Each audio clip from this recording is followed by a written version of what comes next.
खुलुम्बाई।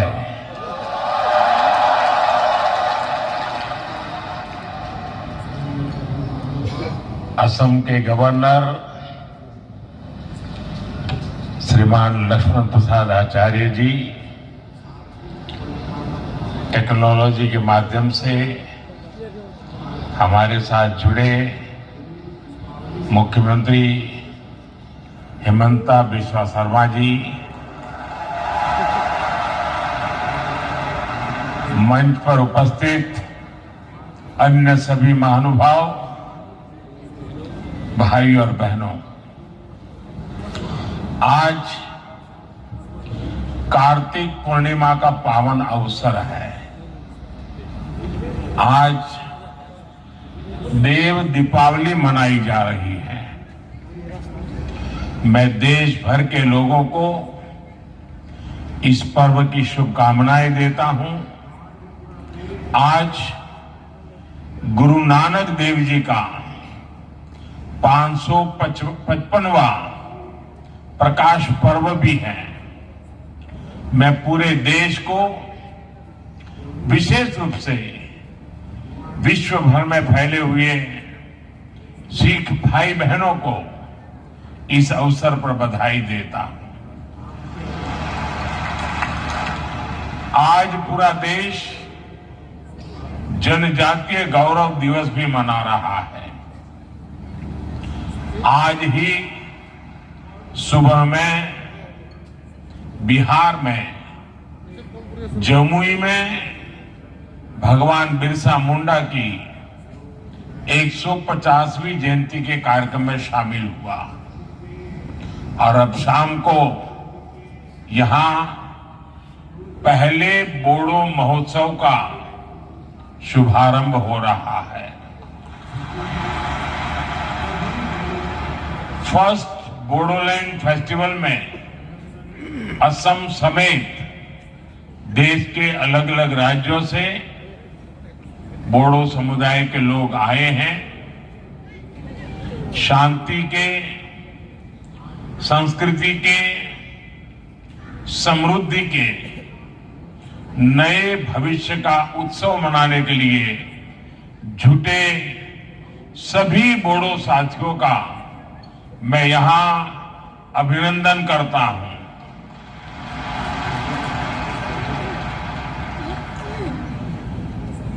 साथियों, कल्पना नहीं कर सकते होंगे कि आज का ये अवसर मेरे लिए कितना इमोशनल है।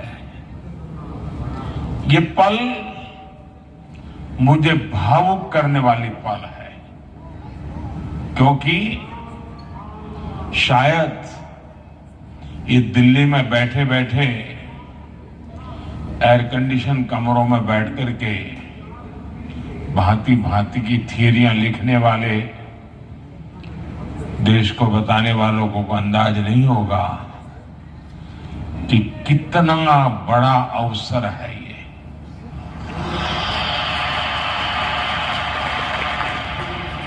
50 साल का रक्तपात, 50 साल तक हिंसा, 3-4 पीढ़ी के युवा इस हिंसा में खप गए। कितने दशकों बाद बोडो आज फेस्टिवल मना रहा है।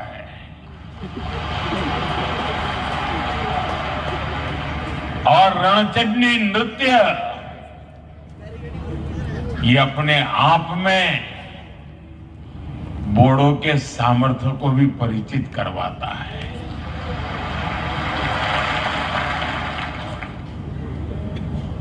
और मुझे नहीं पता कि दिल्ली में बैठे हुए लोगों को इन चीजों का महत्व समझ आता होगा, और ये ऐसे ही नहीं हुआ है। बड़े धैर्य के साथ एक एक गांठ को उकेलते उसको ठीक करते करते करते आज आप सबने एक नया इतिहास रच दिया है।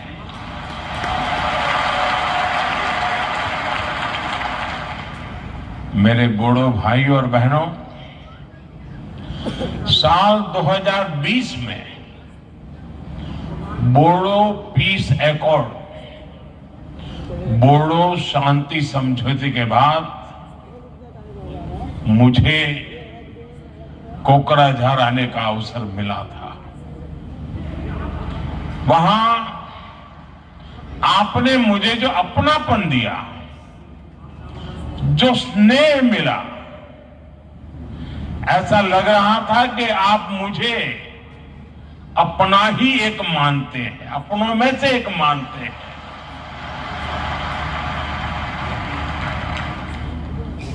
वो पल मुझे हमेशा याद रहेगी। लेकिन उससे ज्यादा कभी कभार तो एक आध बड़ा अवसर, एक वातावरण, उसका असर होता है, लेकिन यहां ऐसा नहीं हुआ। आज 4 साल के बाद भी वही प्यार, वही उत्साह, वही अपनापन। कोई कल्पना नहीं कर सकता साथियों कि मन को कितना भावुक बना देता है। और उस दिन मैंने अपने बोडो भाइयों और बहनों को कहा था कि बोडोलैंड में शांति और समृद्धि की सुबह हो चुकी है।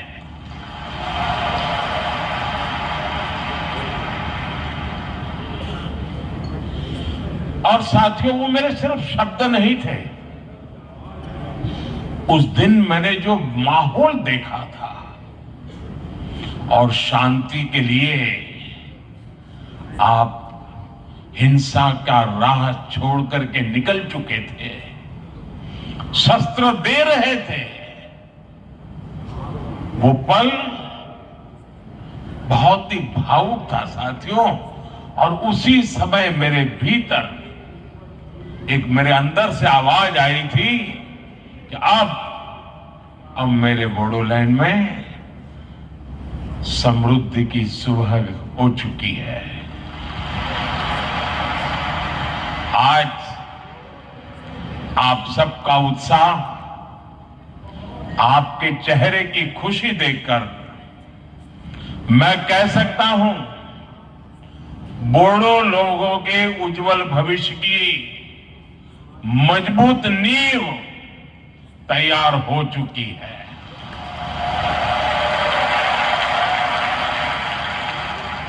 पिछले 4 वर्षों में बोडोलैंड में हुई प्रगति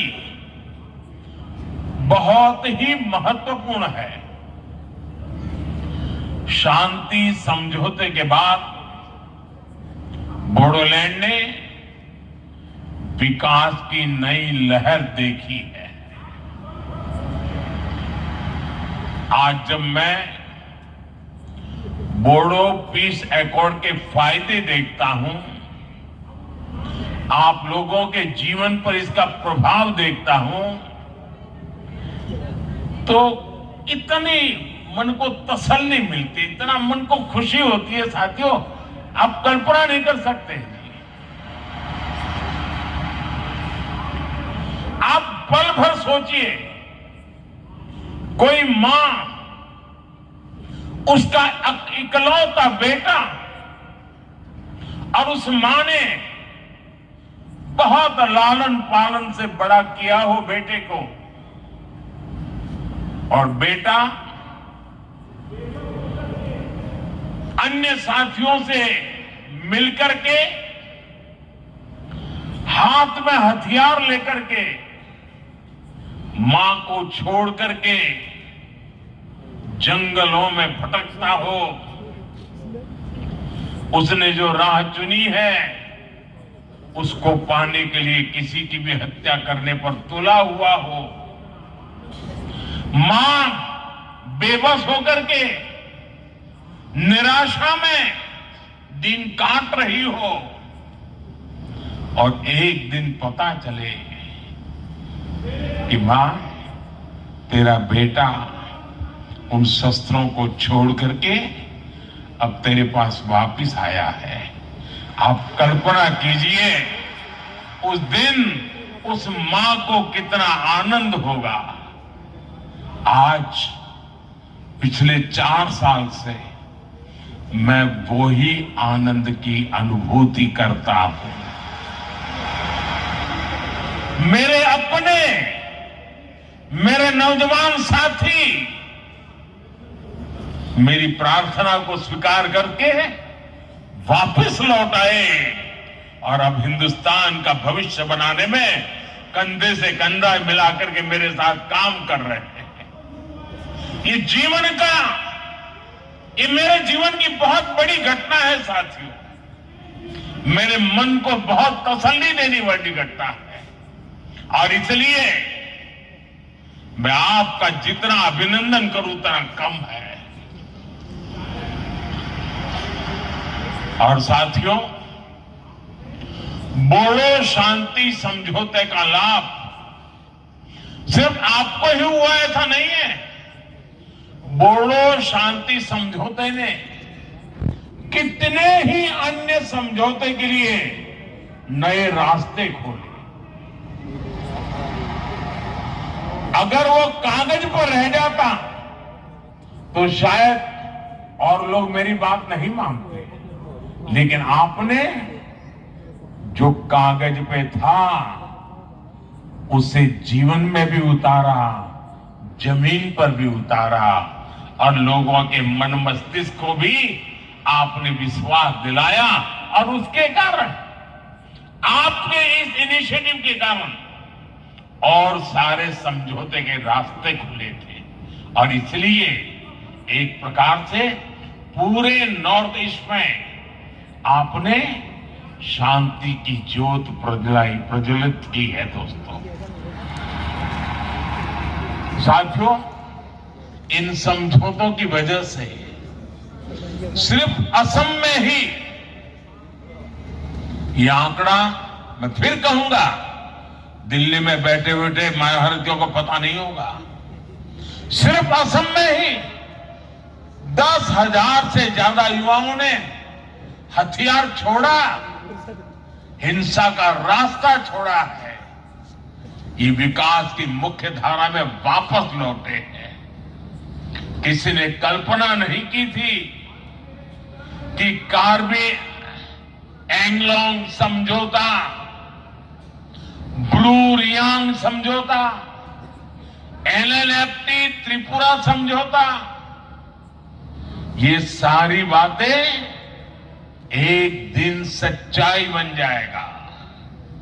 और ये आप सबके सहयोग के कारण ये सब संभव हुआ है साथियों।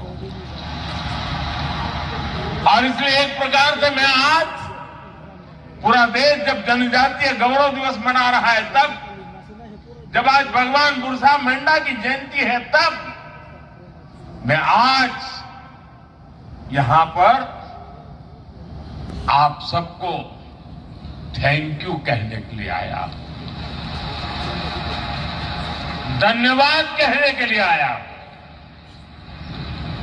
आपके परिवारजनों को प्रणाम करने के लिए आया।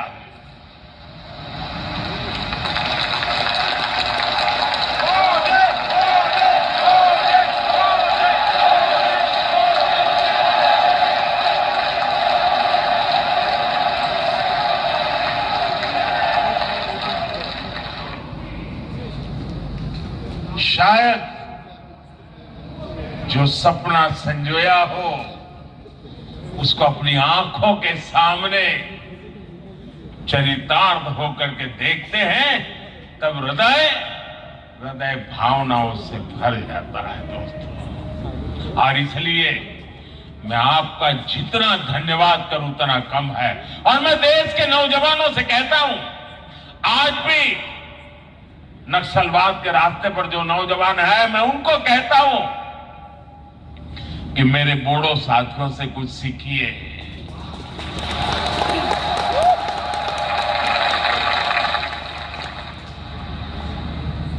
बंदूक को छोड़िए, बम बंदूक पिस्तौल का रास्ता कभी भी परिणाम नहीं लाता है। परिणाम बोडो ने जो दिखाया है ना, वो ही रास्ता लाता है। साथियों, विश्वास की जिस पूंजी को लेकर मैं आपके पास आया था, आप सबने मेरे उस विश्वास का मान रखा, मेरे शब्द की इज्जत की और मेरे शब्द की आपने इतनी ताकत बढ़ा दी है कि वो सदियों तक पत्थर की लकीर बन गया है। दोस्तों, और मैं भी, हमारी सरकार, असम सरकार आपके विकास में कोई कोर कसर बाकी नहीं छोड़ रहे हैं। साथियों, केंद्र और असम की सरकार बोडो टेरिटोरियल रीजन में बोडो समुदाय की जरूरतों और उसकी आकांक्षाओं को प्राथमिकता दे रही है।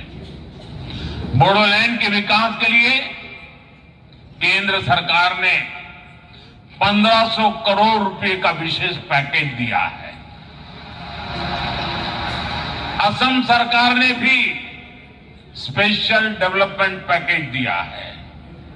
बोडोलैंड में शिक्षा, स्वास्थ्य और संस्कृति से जुड़े इंफ्रास्ट्रक्चर को विकसित करने के लिए 700 करोड़ रुपए से ज्यादा खर्च किए गए हैं।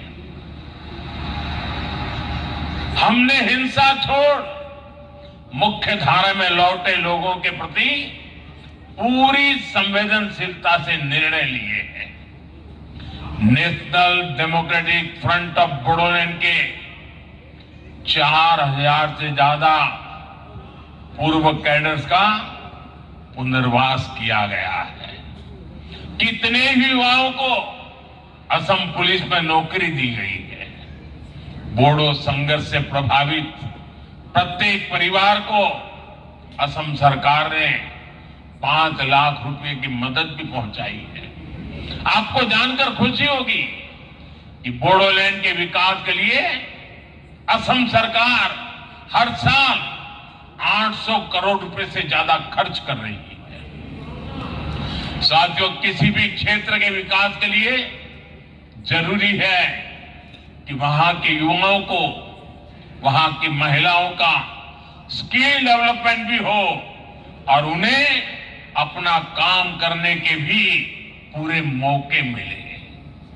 जब हिंसा रुकी तो बोडोलैंड में विकास का वटवृक्ष लगाना बहुत जरूरी था और यही भावना सीड मिशन का आधार बनी। सीड मिशन यानी स्किलिंग, एंटरप्रेन्योरशिप और एम्प्लॉयमेंट डेवलपमेंट के माध्यम से नौजवानों का कल्याण। इसका बहुत बड़ा फायदा बोडो युवाओं को हो रहा है। साथियों, मुझे खुशी है कि कुछ साल पहले जो युवा बंदूक थामे हुए थे, अब वो स्पोर्ट्स के क्षेत्र में आगे बढ़ रहे हैं। कोकराझार में डुरन कप के 2 एडिशन होना, बांग्लादेश, नेपाल और भूटान की टीमों का आना अपने आप में ऐतिहासिक है। इस शांति समझौते के बाद पिछले 3 साल से कोकराझार में लगातार बोडोलैंड लिटरेरी फेस्टिवल भी हो रहा है और इसलिए मैं साहित्य परिषद का तो विशेष आभारी हूं। ये बोडो साहित्य की बहुत बड़ी सेवा का काम हुआ है। आज ही बोडो साहित्य सभा का तो 73वां स्थापना दिवस भी है। ये बोडो लिटरेचर और बोडो भाषा के उत्सव का दिन भी है। मुझे बताया गया है कल 16 नवंबर को एक कल्चरल रैली भी निकाली जाएगी। इसके लिए भी आपको मेरी बहुत बहुत शुभकामनाएं हैं। और साथियों, जब दिल्ली देखेगा ना ये, तब पूरा देश को देखने का अवसर आएगा। तो अच्छा किया है आपने दिल्ली की छाती पर आकर के शांति के गीत गाने का तय किया है। साथियों, अभी मैं यहां एग्जीबिशन में भी गया था। इस एग्जीबिशन में हमें समृद्ध बोडो आर्ट एवं क्राफ्ट इसके दर्शन होते हैं। यहां आरोनाए, दोखोना, गामसा, करे दाखिनी, थोरखा, जोगिशी, थाम, ऐसी अनेक चीजें वहां उपलब्ध है। और ये ऐसे प्रोडक्ट है जिनको जीआई टैग मिला है, यानी दुनिया में ये प्रोडक्ट कहीं भी जाए, इनकी पहचान बोडोलैंड से, बोडो संस्कृति से ही जुड़ी रहेगी। और सेरी कल्चर तो हमेशा से बोडो संस्कृति का अहम हिस्सा रहा है। इसलिए हमारी सरकार बोडोलैंड सेरी कल्चर मिशन चला रही है।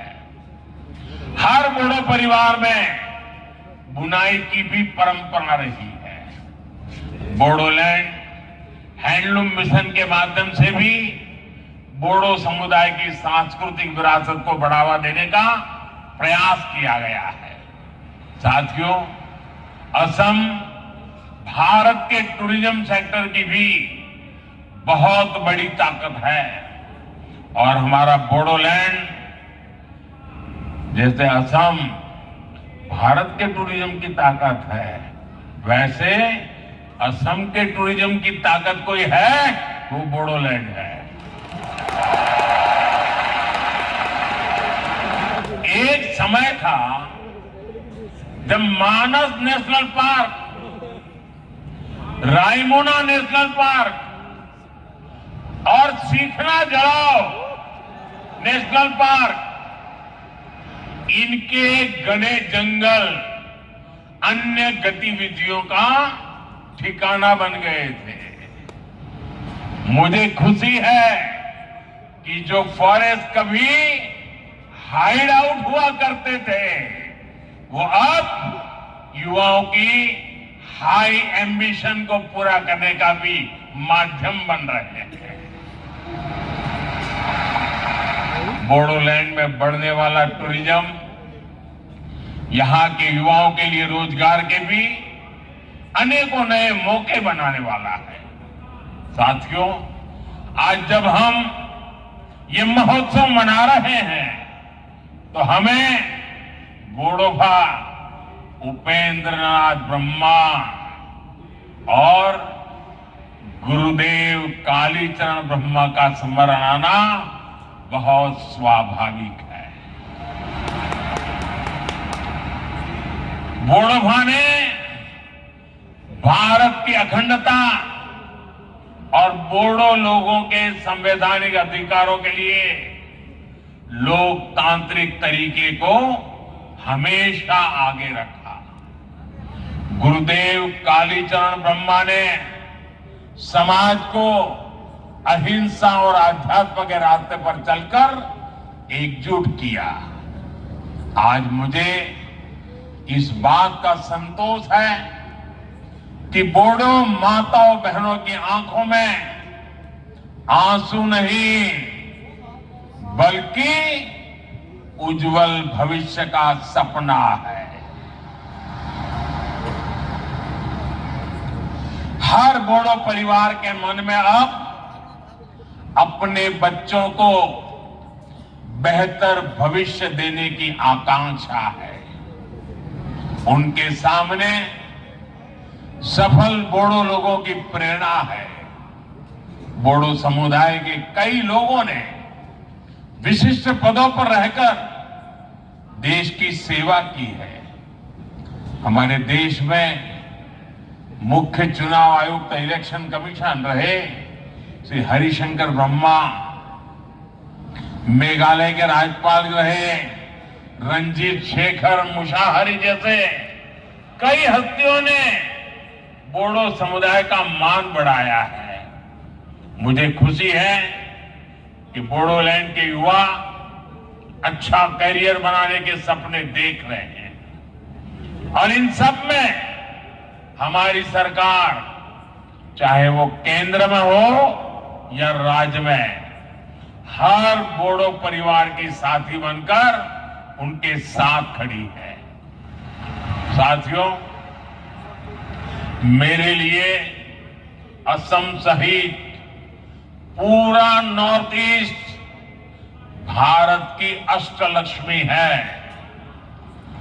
अब विकास का सूरज पूरब से उगेगा, पूर्वी भारत से उगेगा, जो विकसित भारत के संकल्प को नई ऊर्जा देगा। इसलिए हम नॉर्थ ईस्ट में स्थायी शांति के लिए निरंतर प्रयास कर रहे हैं। नॉर्थ ईस्ट के राज्यों के बीच के सीमा विवादों का सौहार्द के साथ समाधान खोज रहे हैं। साथियों, बीते दशक में असम के विकास का, नॉर्थ ईस्ट के विकास का सुनहरा दौर शुरू हुआ है। भाजपा एनडीए सरकार की नीतियों के कारण 10 वर्षों में 25 करोड़ लोग गरीबी से बाहर निकले हैं। इनमें असम के भी लाखों साथियों ने गरीबी को मुक्ति पाने के लिए गरीबी के साथ संघर्ष करते हुए गरीबी को पराजित किया है। भाजपा एनडीए की सरकार के दौरान असम विकास के नए रिकॉर्ड बना रहा है। हमारी सरकार ने हेल्थ इंफ्रास्ट्रक्चर पर विशेष फोकस किया है। बीते 1.5 साल में असम को 4 बड़े अस्पताल की सौगात मिली है। गुवाहाटी एम्स और कोकराझार, नालबारी, नागांव मेडिकल कॉलेज की सुविधा से सबकी मुश्किलें कम हुई हैं। असम में कैंसर अस्पताल खुलने से नॉर्थ ईस्ट के मरीजों को बड़ी राहत मिली है। 2014 से पहले असम में 6 मेडिकल कॉलेज थे, आज इनकी संख्या 12 हो गई है। इसके अलावा 12 और नए मेडिकल कॉलेज खोलने की तैयारी है। असम में बढ़ते ये मेडिकल कॉलेज अब युवाओं के लिए अवसरों के नए द्वार खोल रहे हैं। साथियों, बोडो शांति समझौते ने जो रास्ता दिखाया है वो पूरे नॉर्थ ईस्ट की समृद्धि का रास्ता है। मैं बोडो भूमि को सैकड़ों वर्ष पुरानी संस्कृति का समृद्ध बसेरा मानता हूं। इस संस्कृति को, बोडो संस्कारों को हमें निरंतर सशक्त करना है। और साथियों, एक बार फिर मैं आप सभी को बोडोलैंड फेस्टिवल की अनेक अनेक शुभकामनाएं देते हैं। आप सभी यहां इतनी विशाल संख्या में आए, आप सभी का दिल्ली में मुझे भी स्वागत करने का अवसर मिला। मैं आपका हृदय से स्वागत करता हूं। और साथियों, आप सबने मेरे प्रति जो अपनापन रखा है, जो प्यार दिया है, आपकी आंखों में जो मैं सपने देखता हूं ना, बोडो के मेरे सभी भाई बहन, मुझ पे विश्वास करना, मैं आपकी आशा आकांक्षाओं को उस पे खरा उतरने के लिए मेहनत करने में कोई कमी नहीं रखूंगा।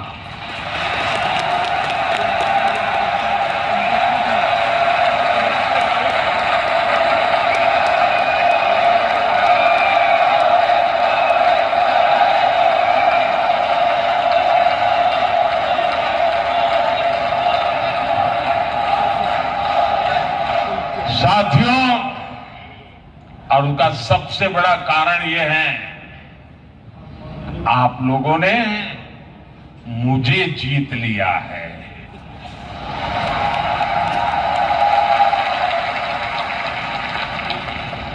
और इसलिए मैं हमेशा हमेशा आपका हूं, आपके लिए हूं और आपके कारण। मेरी बहुत बहुत शुभकामनाएं, बहुत बहुत धन्यवाद। मेरे साथ पूरी ताकत से बोलिए भारत माता की, भारत माता की, भारत माता की। बहुत बहुत धन्यवाद जी।